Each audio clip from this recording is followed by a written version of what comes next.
Hello friends, குக்கரில் எண்ணெய் விட்டிருக்கேன். தாளிக்கிறதுக்கு பட்டை, கிராம்பு, ஏலக்காய், பிரிஞ்சி இலை, ஒரு ஸ்டார் அனீஸ் எடுத்து வச்சுருக்கேன். எண்ணெய் சூடானதும் இந்த தாளிக்கிற பொருளை அதில் போட்டு நல்லா வதக்கி விட்டுறலாம்.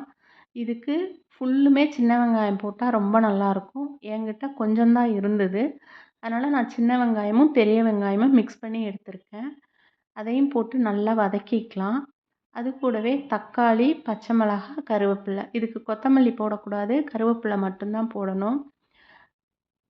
கருவேப்பிலை, பச்சை மிளகாய், தக்காளி அதையும் அது கூடவே போட்டு நல்லா வதக்கி விட்டுறலாம். இஞ்சி பூண்டு பேஸ்ட்டை நான் இடித்து எடுத்து வச்சுருக்கேன். அதையும் அது கூட போட்டு உப்பையும் போட்டு நல்லா வதக்கி விட்டுறலாம். வதக்கி விட்டுட்டு தேவையான அளவு தண்ணி விட்டு மிளகாத்தூள், தனியாத்தூள், மஞ்சத்தூள் போட்டுக்கலாம்.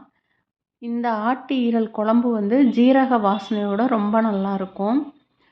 இந்த ஈரல் வாசனை சில பேருக்கு பிடிக்காது, அந்த ஸ்மெல் அது கூட இதில் இருக்காது, ஜீரகம் நிறைய போடுறதுனால. ஆட்டு ஈரலை கழுவி க்ளீன் பண்ணி வச்சுருக்கேன். இப்போ அந்த குழம்புல போட்டுட்டு அது கொதி வந்தோடனே மூடி வச்சு ஒரு 6 விசில் விட்டு எடுத்துக்கலாம். 4 விசிலில் வெந்துடும், சீக்கிரமே வெந்துரும்பாங்க. நான் குழம்பு தண்ணியாக வைக்கிறதுனால ஒரு 6 விசில் விட்டு எடுத்தோம்னா நல்லாவும் வெந்திருக்கும். குழம்பும் கொஞ்சம் கொதித்த மாதிரி இருக்கும். அதனால் நான் 6 விசில் விட்டு எடுத்துக்கிட்டேன்.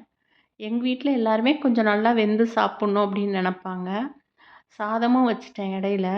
இதுக்கு குழம்புக்கு தேங்காய், ஜீரகம், மிளகு, கொஞ்சமாக சோம்பு போடாட்டினாலும் ரொம்ப டேஸ்ட்டாக இருக்கும். தண்ணி விட்டு பேஸ்ட்டாக அரைச்சிக்கலாம்.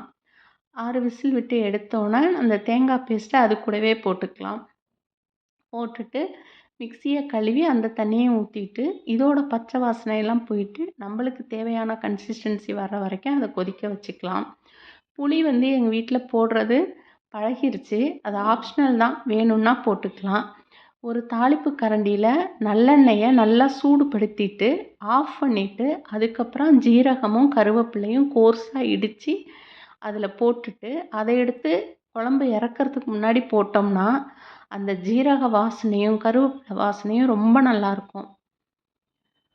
இது மாதிரி ஒரு டைம் செஞ்சிங்கன்னா அந்த ஈரல் வாசனை சில பேருக்கு பிடிக்காது, அது கூட இதில் இருக்கவே இருக்காது, ரொம்ப நல்லாயிருக்கும். இந்த கிரேவி சாப்பாட்டுக்கு மட்டும் இல்லாமல் இட்லி, தோசை, சப்பாத்தி எல்லாத்துக்குமே ரொம்ப நல்லாயிருக்கும். நான் கொஞ்சம் தண்ணியாக தான் வச்சுருந்தேன், நைட்டுக்கு சப்பாத்தி போட்டு இதையே தொட்டுக்கலாமே அப்படின்ட்டு. ரொம்ப டேஸ்டான கிரேவி, ஹெல்த்தியான கிரேவி கூட. நல்லா கொதிக்க விட்டு எண்ணெயெல்லாம் பிரிஞ்சு வந்தோன்னே அந்த நல்லெண்ணெய் வாசனையோட அவ்வளோ டேஸ்ட்டாக இருக்கும் இது.